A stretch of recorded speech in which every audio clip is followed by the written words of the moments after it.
You're listening to Parts and Charts. I'm Chelsea Owens, the therapist. And I'm KP Kaszubowski, the astrologer. Together, we're exploring a hypothesis that internal family systems and astrology work beautifully together. Each episode, we test that out, and we're so glad you're here with us.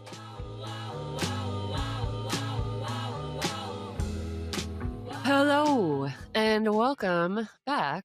Today, we are going to get into some really fun topics around eclipse season. We all know it's coming, nothing to be feared, but we're going to address what eclipses are and really get into like what is the energy?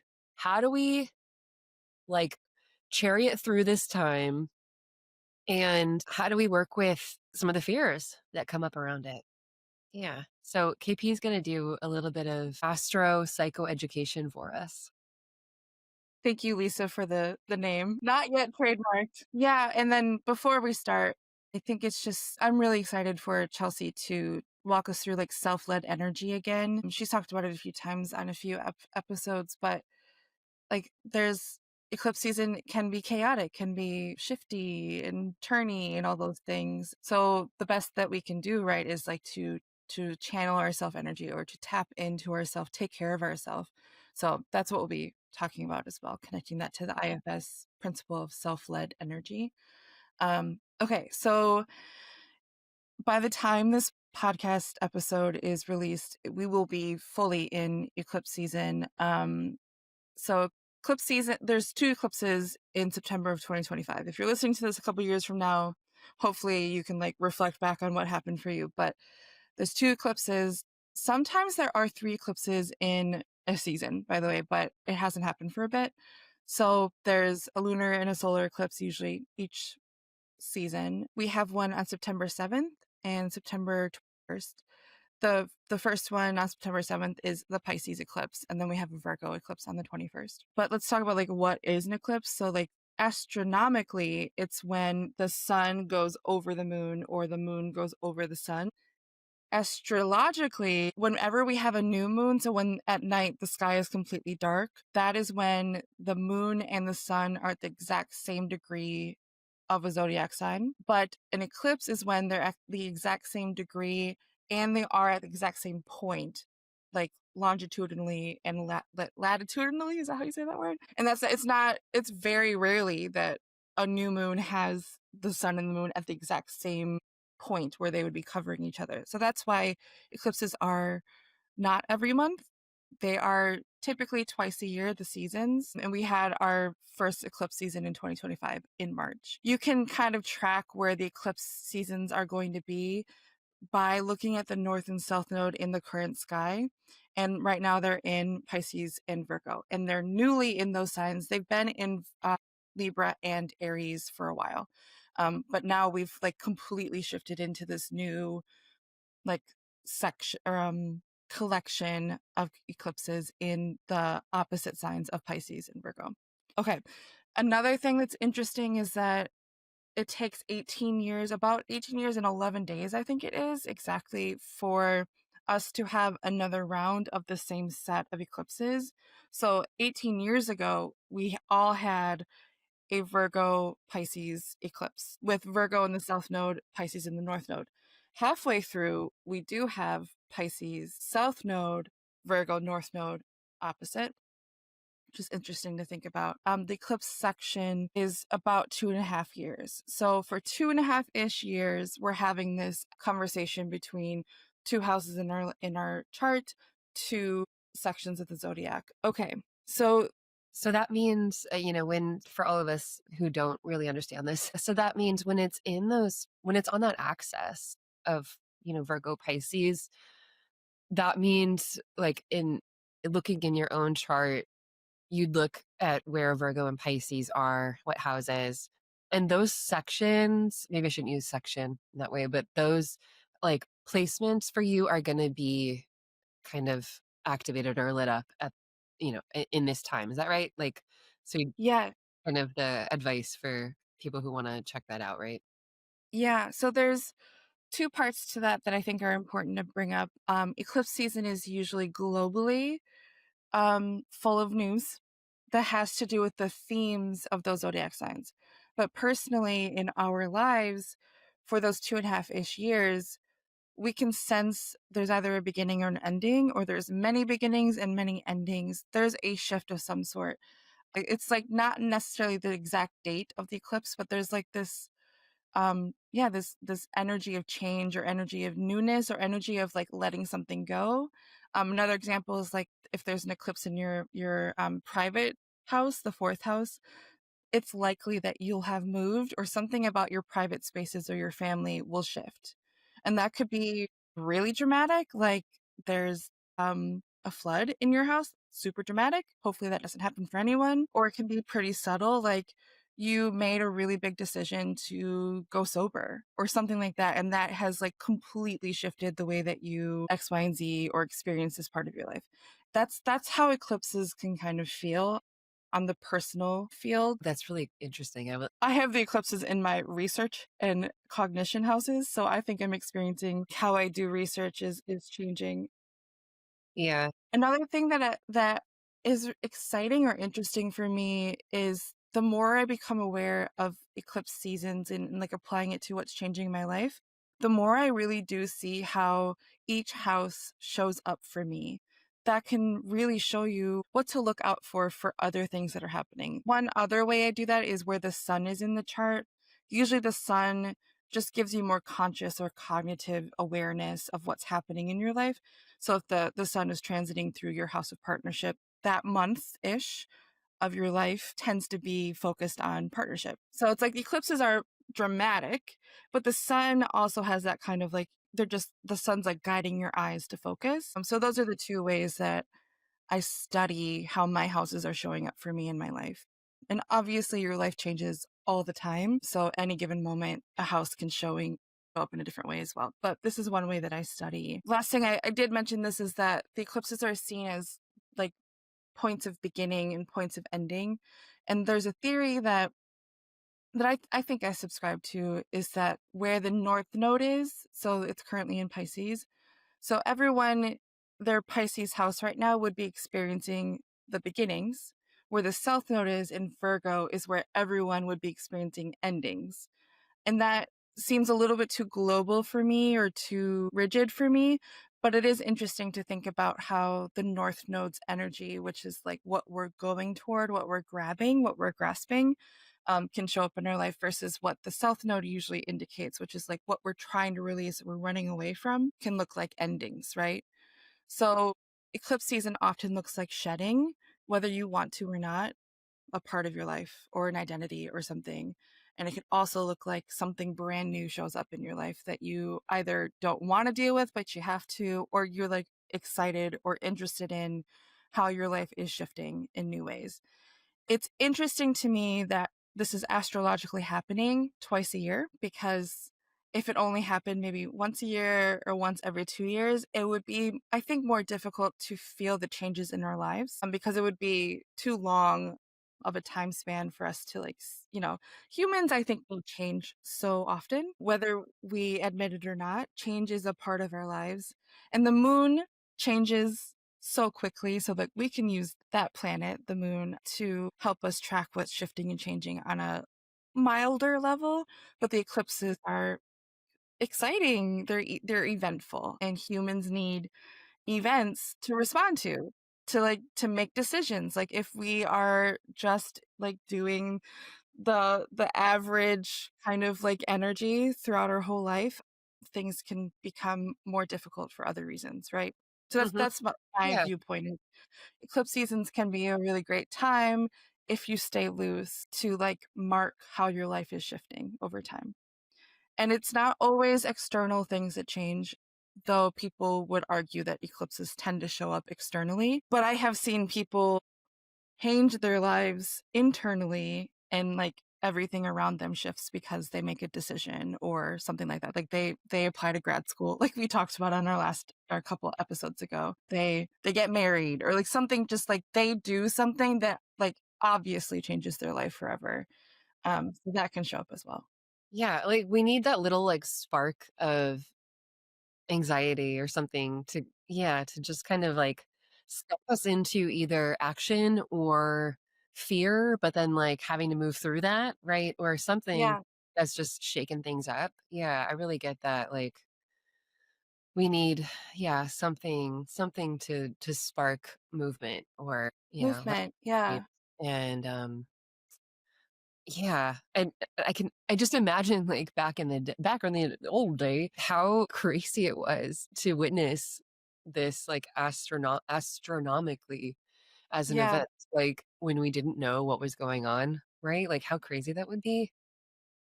Like yeah. Like, total eclipses, like to have, the sun completely blacked out in the middle of the day, like you would think like the world is ending, right? Like what or like what did we do to deserve this punishment for 5 minutes? Like it's just so crazy. So I get like yeah, before we kind of knew what was going on, maybe there was a lot of fear around something, right? Or some stories that came about in, to fear this time or the ominousness of this time. yeah, Right? And like it was we were being punished or there's something yeah that we did wrong that but it's not, it's like this is literally just our this system how it's how working. it goes. Yeah. What's really cool about humans too is like we track patterns. That's like part of our scientific mode. I don't know, like there's not all animals necessarily track patterns that way the way we do through time. So eventually we found out it was every 6 months. But then it wasn't always in the same place in the sky. It wasn't always like then like we started figuring out those patterns and we realized it's on an axis. Hmm. The solar eclipse in the spring in one sign is going to be the same sign lunar eclipse 6 months later. You know what I mean? Or sometimes it shifts, but Yeah. yeah. I mean I just love knowing that like humans are so good at recording and seeing and like testing and seeing what's happening. But yeah, before we knew all of these details, it looked like everything was crashing down. Yeah.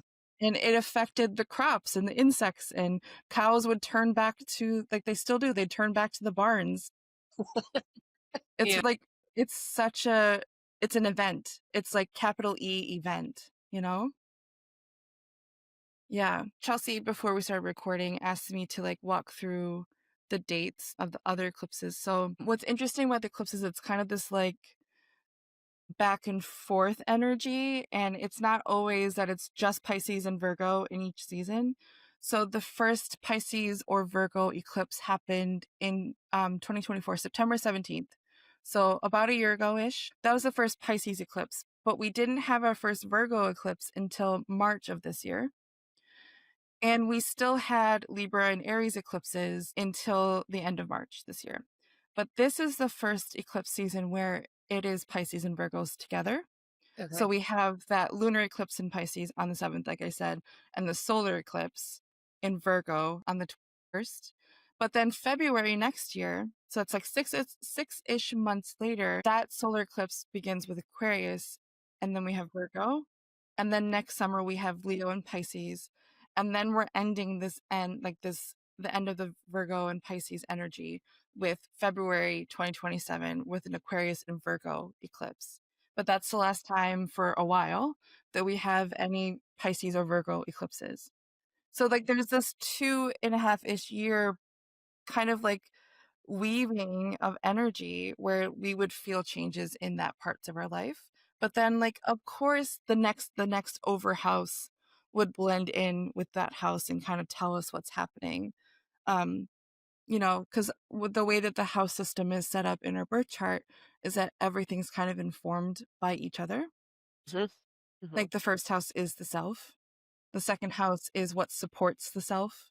The third house is what supports the self. Like that kind of like building up on each other. I mean that's such a generalization, but yeah. So mine's in second house for Pisces. Second and eighth house right now. Yeah.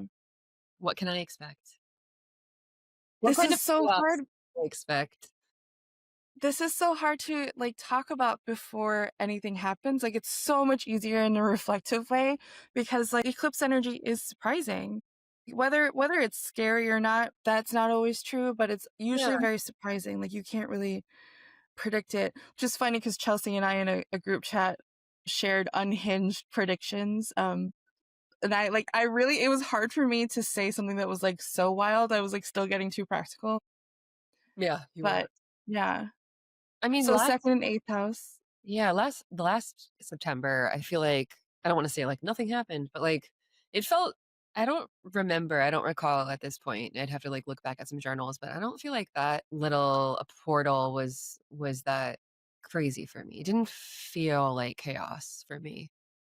Interesting. Okay. That would have been was so that was in different houses for me though. So That would be your Pisces and your Libra house. And that was the middle of September and then first week of October. So your Libra house is your third house of neighborhood, siblings, writing.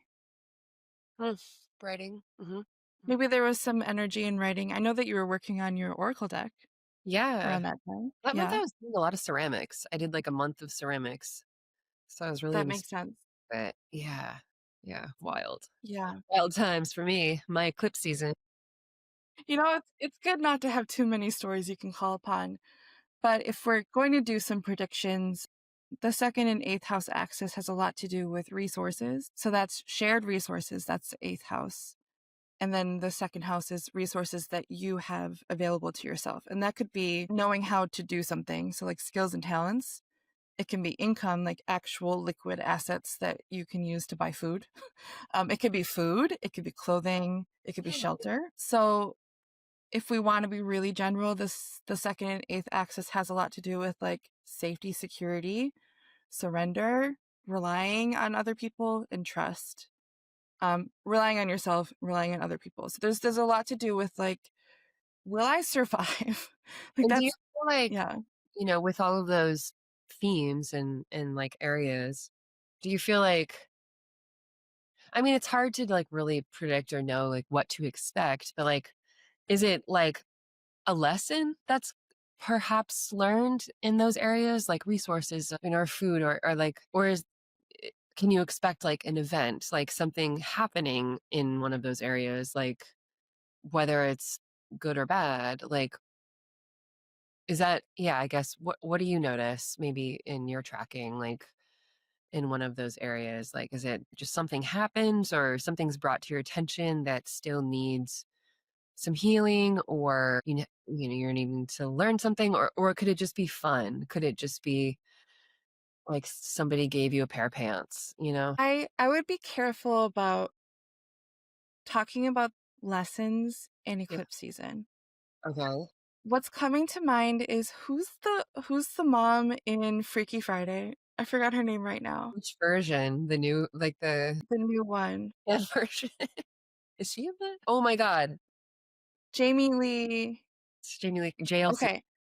So I saw her recently say, I swear this is related, but she recently said, oh, I'm going to get the quote wrong. She said, it's not what you choose to do in this life, but how you act in a moment that you don't get to design or choose. It's like how you react in that moment. And you cannot prepare for it. You can prepare your character, you can prepare your nervous system for like moments like that. But I think that's the way to view it. It's not that like you will be taught something you need to learn. That is so Saturnical. I think it's dangerous to say that what happens, these events, them showing up are lessons, because that can be really judgmental on our souls. And I don't think we need to apply morality or ethics, I guess, to what shows up in our life, because it can look like your basement flooding. And maybe you were really prepared for that and you did everything you needed to do, but it still happened. That shouldn't be a lesson, you know? It should be like, it's an unfortunate thing that happened, and it is how you react in that situation is what's important. So it's not that like there's this like God in the sky smiting people or like giving people new jobs, right? It's like you're being called upon, or there's an event. Um so that's one way to think about it, is like just be, that's why I say like be flexible, be loose, you know? Yeah. I Yeah. guess I hear what you're saying about lessons and how Saturnical they can be. But I also like love soul lessons that feel like gentle or feel like, yeah, maybe not like a punishment at all, or not like something I have to look in order to move forward. But I feel like, yeah, my soul's just kind of not even collecting, but just, yeah, experiencing. And not that I'm trying to turn everything into a lesson, or like everything needs to be a lesson, or I don't have to make a meaning out of everything or find a meaning out of it. Yeah. Um, but yeah, I guess lessons for me can sometimes feel like helpful or sweet even. Yeah.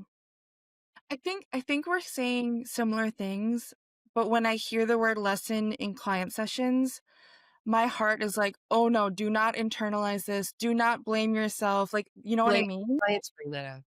Yeah. In what kind of Yeah. context? What did you say? In what kind of context? Like, let's say they were fired out of the blue or something like that. I just want to be careful that they're not internalizing that into shame or like feeling like they're being punished. But I totally agree with you that, like what I said with the flooding in the basement, like, I guess that could be a lesson if you make sure it's not a moral judgment on your soul, but it's more of like a moment to practice X, Y, and Z, like practice being better at handling chaos, better at handling stress. Yeah, then it's fine to be a lesson, but I think that that's just my alarm going off when I hear the word lesson. Usually it's has to do with self blame, you know? Oh, So maybe interesting. that's something we could talk about with self energy. Yeah, yeah, because I would just get curious about, yeah, what the feeling of self-blame is, and Yeah.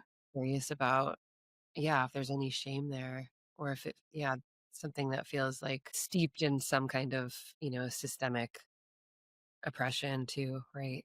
Like Yeah. religious thing. Yeah. Yeah. I have a friend who tells a story that I don't think is mine to tell, but there's this just really difficult thing that was happening with her child and her family. And it was just one after another for years. Things were happening. And she just called up to the sky. Like she was so frustrated. She just said, "Why me?" You know what I mean? And that's how eclipse season can be felt and it can be talked about. But I want to encourage people to stop internalizing that and focus on like what keeps them going, what motivates them. I feel like I'm like stuck on this topic for a reason, so there must be something I have to explore What inside do you, myself. yeah, what do you feel like the thing is that's being internalized, or what's being internalized? It's the caution of things not going, let's like I'll keep it to myself, like, or point it to myself, like things not going my way in a certain way for Yep. so long that I'm like I am at this point thinking it is my fault or it is me or I'm not doing something or I'm not doing enough. And there's just been a lot of rug pulls that Chelsea's very aware of that have felt kind of cosmic. And I think that I do have the pattern of like, well, this must be because I did this, or this must be because I didn't do this. I would have experienced success in this certain way if I had done something different. And that feels like eclipse energy to me. Like you can't do things differently in eclipse season, but you can experience eclipse season with more gentleness and peace and the things that we need to keep going. If I keep thinking that these rug pulls are because of my bad character or my bad choices, I will go insane, you know? Yeah. Totally. So that's what's happening. That's probably why I'm sticking to this in this recording, and it feels very good for talking about Yeah, connecting IFS to eclipse season so for sure. true. I mean, and I just want to say, like, even on a metaphysical level, not even like just with IFS, but just, I think yeah, it's so easy to have for this feeling of like things aren't working out the way I thought they were going to, right? That we have this like, vision or plan that we think, Yeah, that we think like this is going to be it, like this is how it's supposed to work out. And if you have any belief of like that, yeah, that there's, something else out there that's kind of guiding you on some path, like that also has your best interests at heart, and, knows the path forward for you. Like, we just can't know all those things. But I totally get that, like, we're here in these bodies and on this planet, and that we get frustrated by not knowing what that path is, or if there's any obstacles or things that are getting in the way, right? I feel it all the time. So I get that frustration. And then some people take it in many different directions when they're feeling that frustration, right? Like going towards self blame for Yeah. whatever reason, the parts of you that are organizing around the frustration and not knowing the path, or the path not being clear, or just fucking challenges coming up. It's hard. And so I see the parts that are kind of organizing around whatever they're doing to protect you, right? To like us, like to feel frustrated and then, you know, blame you, or turn the blame on you, as to try to make sense of this, or we'd have to find out what their intention is. But I'm going to guess, like, in most parts of me that exist like that, the intention is to try to propel me forward, or to get me to act, or like work harder, right? Like try Yeah. harder, like apply to more jobs, or do more things. It tries to get me to do more in order to just push forward and try to break through all of those obstacles, right? And yeah, so I really get that. And yeah, I'd be curious to work with more of those parts with them, Yeah. and you. That's interesting. Okay, so we also didn't share this yet, but before we started recording, we each pulled a card for each other. I pulled two. I meant to pull one for like how to encourage or to give Chelsea like guidance for how to fold in IFS into this topic, this episode. And then she pulled one for how I could pull, like I could talk about astrology on this topic. We both pulled the Chariot for each other. Magic. Which is interesting that you're saying this, because you said like facing the challenges, or like going forward on the path, whether you know what the path looks like or not. And at first I was like, how do we relate this to eclipse season? We're supposed to stay loose. But I think this is what it was talking about, is like finding that energy where you have agency, you have choice, you know which way you want to move, and there's going to be chaos, there's going to be change. That's Yeah. like part of human life. Yeah. Yeah. Yeah. And yeah, so maybe working with any parts that are, yeah, just feeling the frustration around that, like around the obstacles, or like maybe even some rigidity, maybe around things have to look this way, or Yeah. which I completely have myself. And change is hard and brings up a lot of stuff, right? Sometimes we don't have the resources to handle change. Um, so yeah, it staying loose, right? Working with any parts around any discomfort around staying loose and kind of nimble, or yeah, whatever's coming up around that. And again, going back to metaphysics, I feel like it feels important for me to remember, in maybe in eclipse time, but in all the time. And when I'm getting more caught up in like my physical path and things not happening the way I want them to, it's just so important for me to remember, like, not to be cheesy, but like the oneness, like how, to be able to zoom out a little bit. So I'm not just so narrowed in on like the physical, like what's around me happening, and like, how can I like manage all of that? And Yeah. it's like dizzying how much, energy I can spend just getting so caught up in the 2D of like, this is happening and that's happening. And I don't want that to happen. And like, I'm not to minimize any of that real world, like stuff that happens. But for me, like, I really have to zoom out and like go up a few octaves to Yeah. kind of tap into the energy of like, wait a minute, like, what am I really? What, Yeah. how do I get back to like just feeling like I'm energy, and everything around me is energy, to get really woo, but like tapping into that soul spirit sense of like, all right, I'm in flow, I'm flowing with my path, I'm flowing with everyone around me. Yeah, just to get a little sense of calm for myself when I'm, yeah, just in that like just super physical chaotic energy of the time. Mhm. Yeah. Yeah. This is making me think of like project management too. Really? Agile. Agile, yeah. Like it's interesting, like all of these ideas can be talked about in like the manifestation process or metaphysics, or like all these different things, but one of my touchstones is like managing long-term projects with different people who have different schedules and all that stuff. Yeah. And the best thing to do is to know what the ultimate intention is. You're never going to have the end result that you designed from the beginning, right? You can't, right? Even with a movie, you can have a script, all these things. Like you can never have what you designed in your head from the beginning, but that intention is the guiding light. Like I want to, let's say I want to tell a story about love and how it's heartbreaking and how it's transcendent, right? That's the intention. And if at any given point you're in conflict with someone who is integral to the project, if you're not acting in that intention of like, I want to tell a story about love, and you're acting out of violence, or which is actually part of love in one of my theories that I'm working through. It's like remind yourself, remind that person we're doing this to tell a story about love. Um, and like Yeah. Hmm. I think what I'm hearing from you, and like we're recording in a public way, I want to talk about private details, but it's like I am really, really caught up on how it's supposed to look.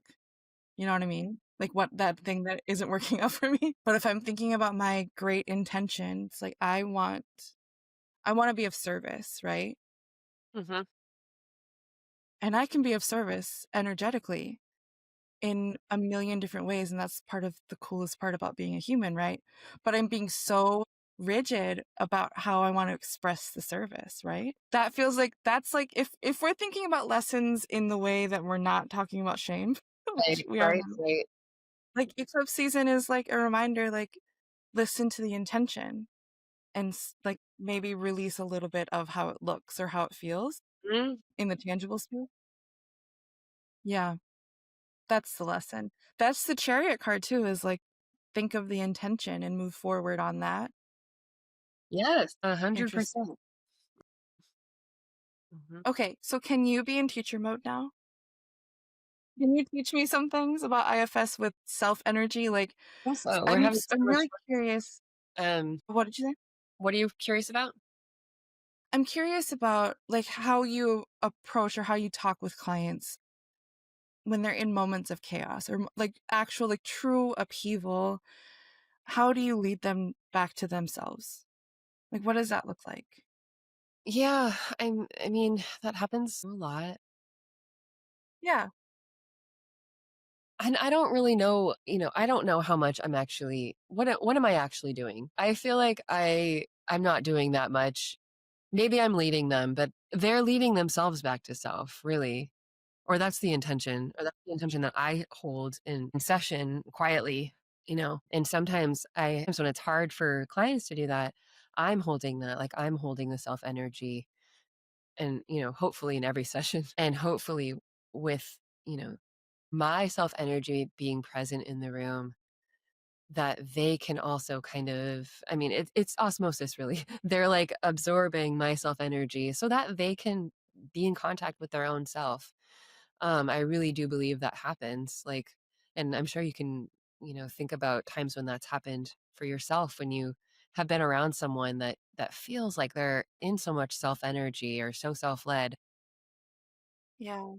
and you can like absorb that. You just being around that energy helps you to feel grounded, feel calm, and probably have a little bit more access to your own self energy as well. So, I feel like that's kind of all I'm really doing is just showing up with as much self as I can or I can have access to, just so that they can kind of co-regulate.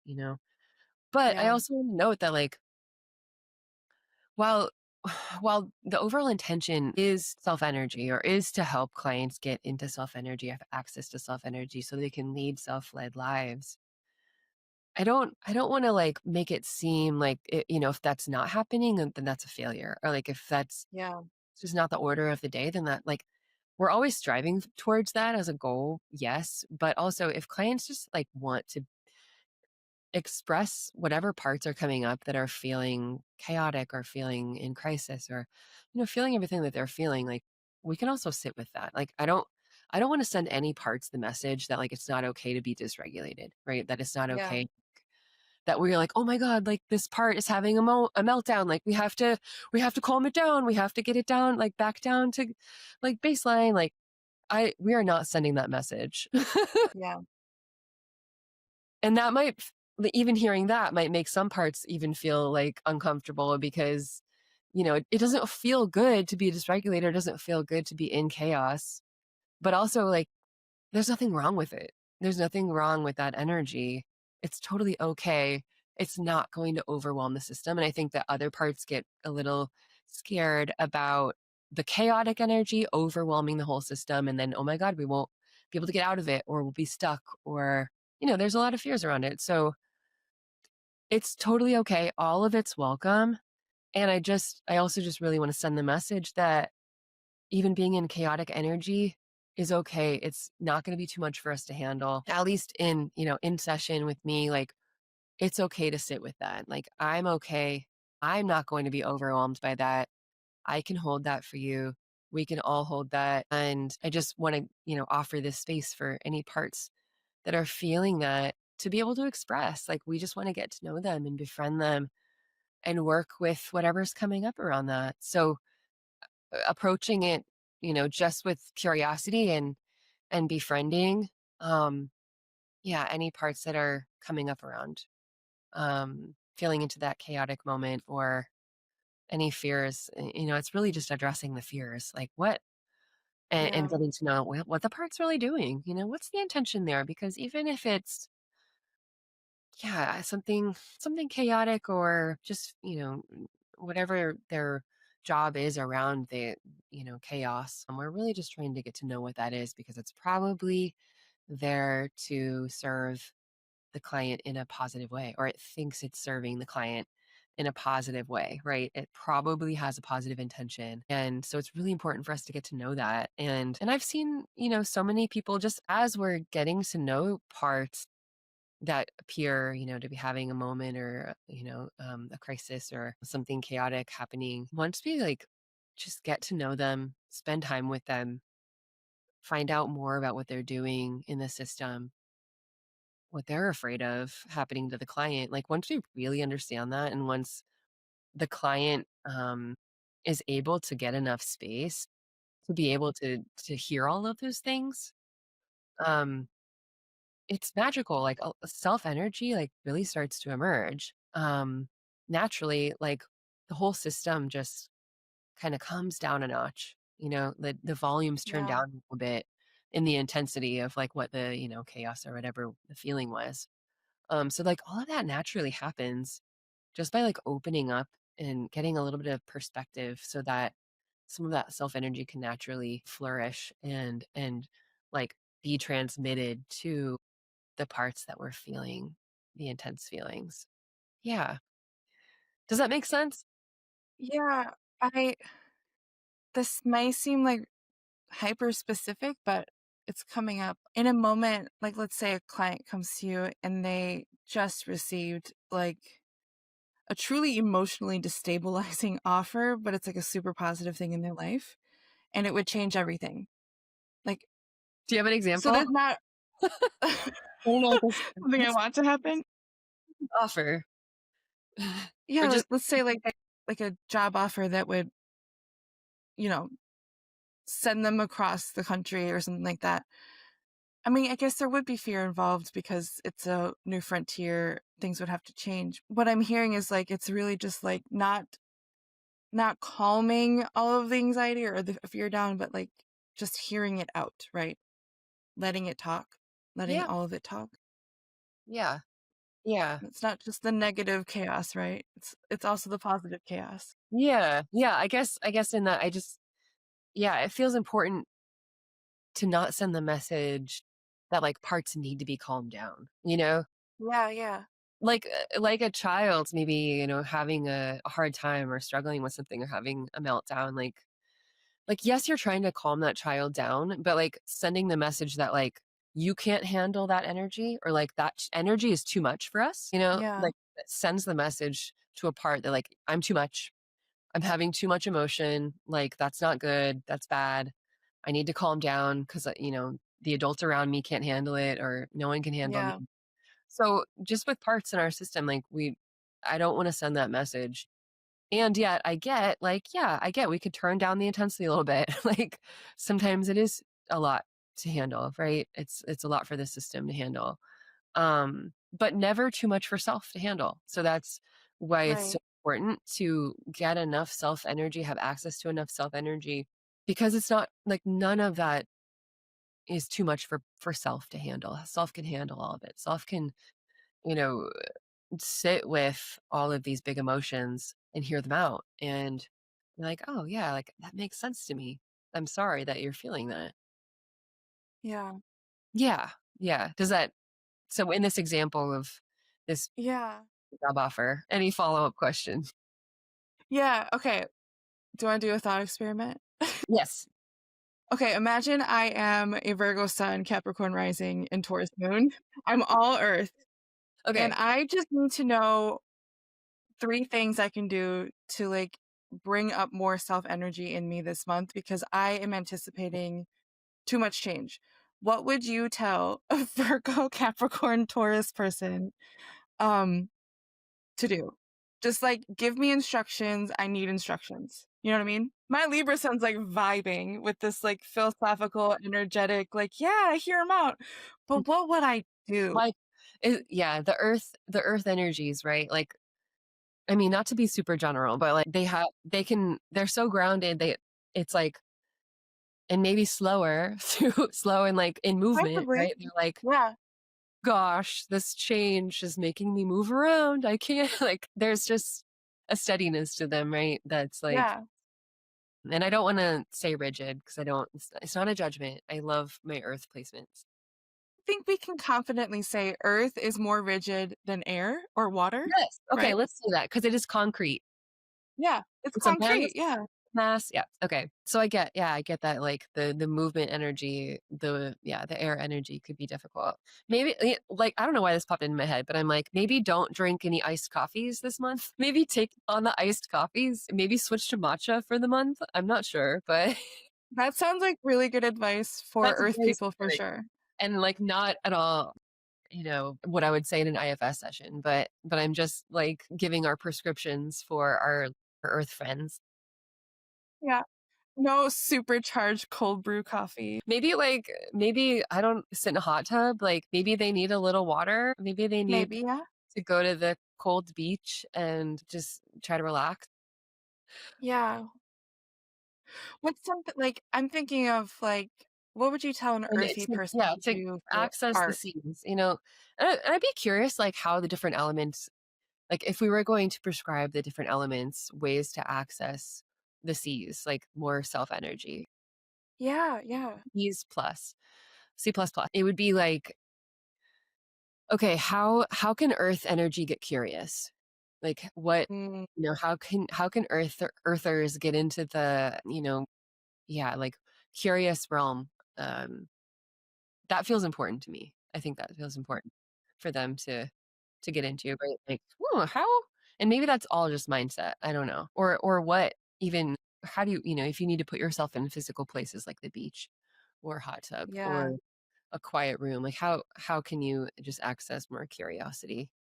So, and maybe taking care of the body is going to help just, yeah, nervous system to yeah. just access. I'm, like, thinking of lifting weights or weighted blankets, like, this is I'm not too earthy, but I have a lot of Capricorn and, like, weightlifting really does get me into a space where I'm listening deeply to what's happening. Love That that. feels like curiosity. So that's interesting. Okay, I'm gonna be lifting more, not too much. Yeah. Not too heavy. We don't want any accidents. What would let's do fire. What would fiery people benefit from to get a C, experience creativity, or what are the C's again? Curiosity. Courage, confidence, a connectedness, a calm curiosity. I might be missing one, but it's like that. Think of all the Yeah. words you can think of. Um, Cool. I feel like they're so cool. I mean, Cool. fire signs are super cool and already very creative, right? I would say so. Yeah. They have, like, the spirit, that Mm, spirit energy. connected. Hmm. Yeah. So maybe, yeah, maybe some tasks that, yeah, feel connected to spirit or getting in touch with, yeah, not just maybe, yeah, maybe like other people in a spiritual space too, like a circle, a drum circle, a prayer circle, a Yeah. protest. Yeah. Hmm. Protest for sure. I was thinking like things that get you out around people that feel like full of energy, but like productive, like not productive, but connected. So like protest feels perfect for that. Yeah. I was thinking of the Denzel Washington commencement speech. Have you heard that? It's oh my God. Like if have zero fire placements, major Really? place, Wow. yeah, zero. But I was just thinking of there's a person in my life who's like mostly fire, and he has sent me that speech 3 times over like 15 years. Mhm. So I wonder if there's like a fire energy thing where like listening to like truly inspirational Love that. speeches or something like that. Yeah. Like James Baldwin also has a lot of fire, and his writing, his speeches are Ah, maybe that's fire energy. I like that a lot. That's a really, I think always listening to like inspirational anythings feels to Yeah. me a good way, a good entry point to more self energy or some of the C's, like especially connected. Like I'll listen to a lot Yeah. of guided meditations or like old school talks, spiritual talks. They really get me in the mood. Yeah. Get Yeah. me going. Good, good, good. Okay, so how about Okay, air? what about air? Mm, What What gets air into a sea place? Courage. I feel like courage might be something. I don't know why it's popping out to me for air energy this eclipse season. The eclipses are not in an air sign for the first time in a while. There's yeah. that Libra eclipse energy. So maybe there's something about like speaking one's mind or like practicing how good it feels to clearly state what they want and not couch it, not hide behind like beautiful language maybe. Yeah, what do you think? Yeah. I like that. What else? The word calm's coming up for me, like that C word for the air signs. So how would air signs access calm? Like, Mm, because I mean, I feel like they're so good at conversation. Their C is conversation. yeah, And how, and that can sometimes be like, like a little birdie chit chatting. So yeah, maybe I feel like connected and also calm. So something maybe some solo artist dates or maybe, something. yeah. I think I think that just like the general thought meditation practice of like not all of your thoughts are for you or they're not a part of you. Like they occur, right? They happen, but you don't have to identify with all of them like that. It's not as fun as like painting or dancing, right? But there's something really valuable in practicing that, especially in eclipse season, that like not every good idea is something that has to be yours Yeah. Ooh. Ooh. or shared. Like you don't have to say every good idea.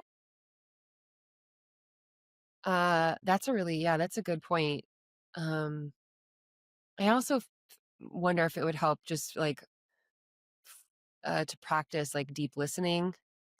Um, and also like going to the symphony or like, you don't have to actually go, but like, of course I love going in person Yeah, and feel it with your whole body, but even just like listening really, a really loud symphony or, something classical, like something with many movements and many parts to it to get in touch with like, I don't know, yeah, other people's ideas or calm or connectedness through music, through that's like real. notes, like no words.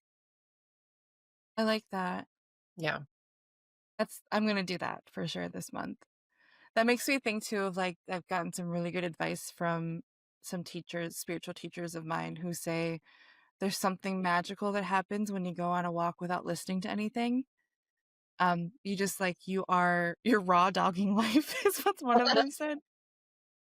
But not in the terrible way. Like you're just like you're allowing what bird needs to sing next to you or like what wind needs to talk. And you don't get to choose when something happens.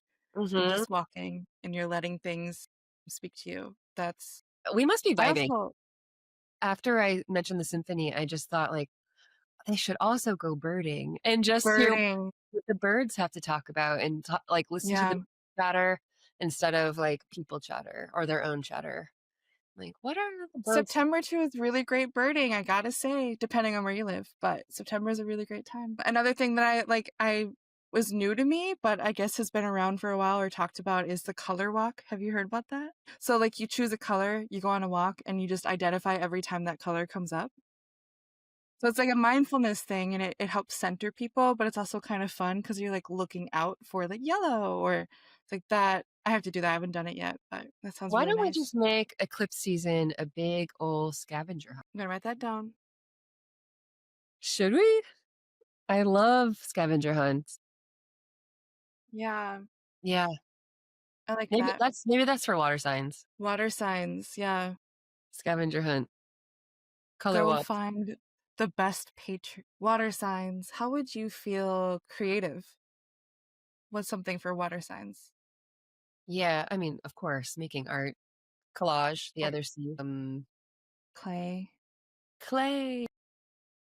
Clay is so earthy, but it's also so watery. I mean, our friend Brina talked about how making clay art is all the elements because you fire it, it has to dry out before you fire it. Like it's all, that's so beautiful.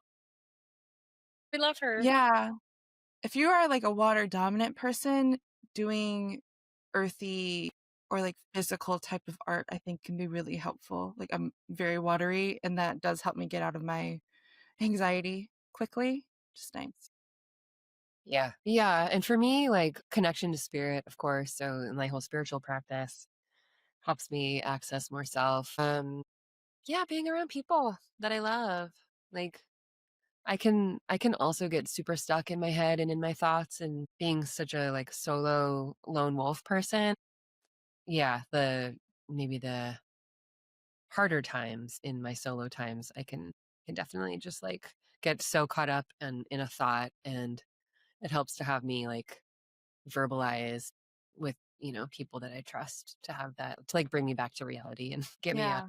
Yeah. Yeah, pump me up a little bit. Yeah.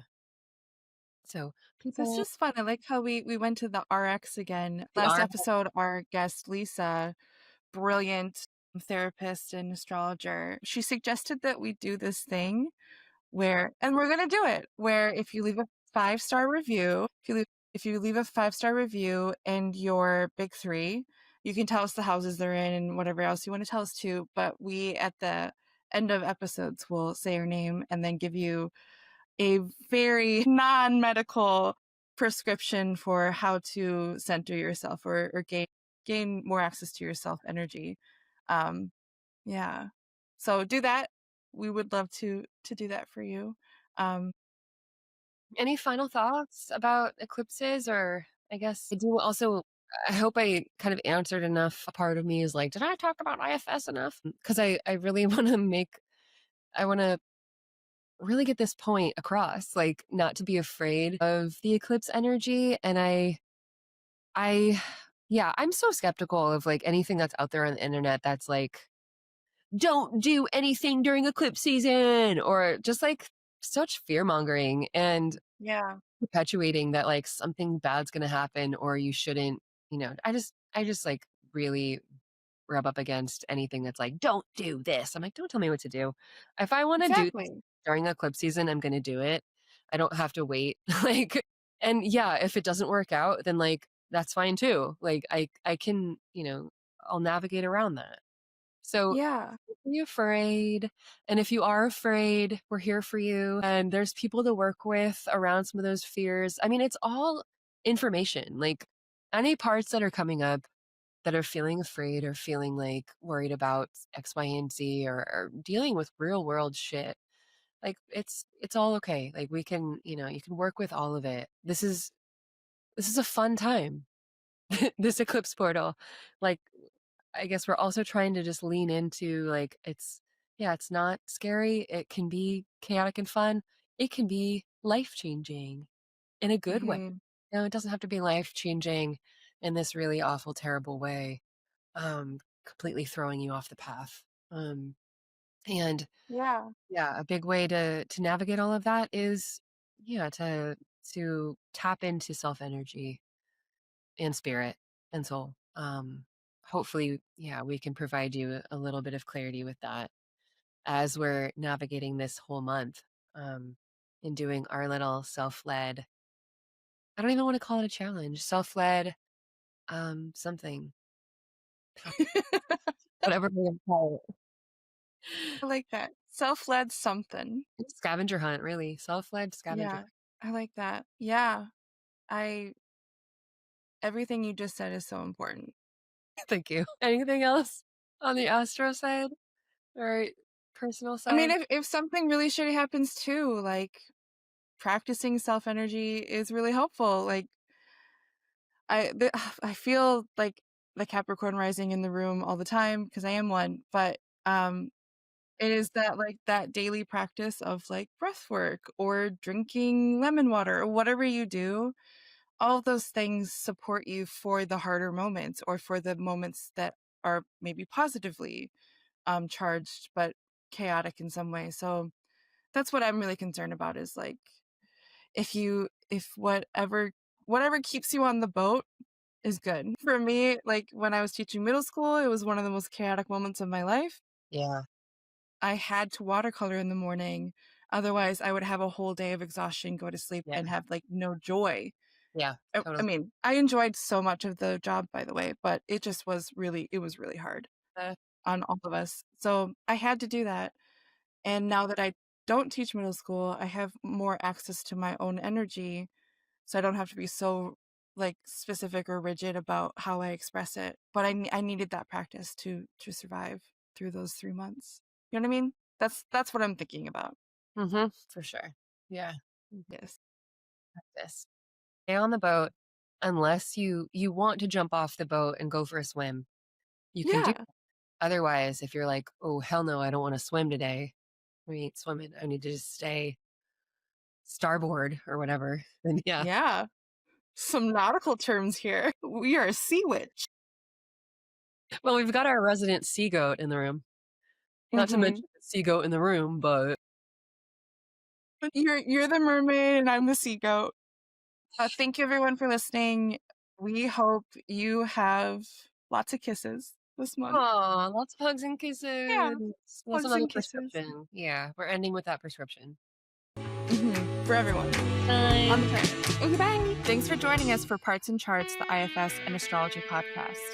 If something sparked insight or resonated with you, we'd love to hear from you. No, really, we're here to make friends.